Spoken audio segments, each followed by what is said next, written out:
নুনটা ভালো করে মাখিয়ে নিতে হবে। আলুতে নুনটা ভালো করে মাখিয়ে নিতে হবে। একটা নতুন রেসিপি হবে নিরামিষি, কোনো এতে পেঁয়াজ চলবে না। নিরামিষি পটল আলুর পোস্ত।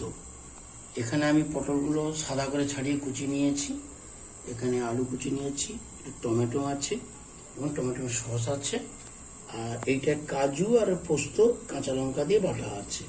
এবার আমি রেসিপিটা স্টার্ট। পটলগুলো তেলে ভালো করে ভেজে লাল লাল হয়ে এসছে, লাল হয়ে গেছে।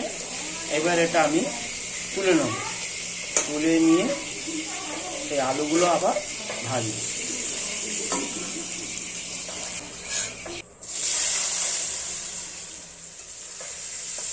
আলুগুলো ঠিক পটলের মতো লাল লাল হয়ে যাচ্ছে, আর একটু নাড়াচাড়া করে আমি আলুটা নামিয়ে নেব।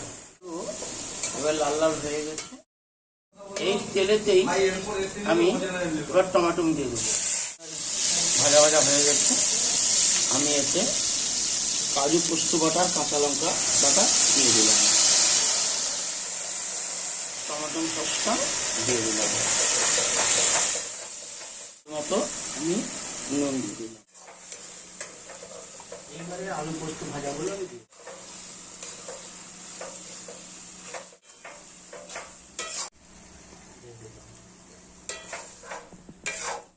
আমি একটু এবারে গা ঘি 1 চামচ দিয়ে দিই।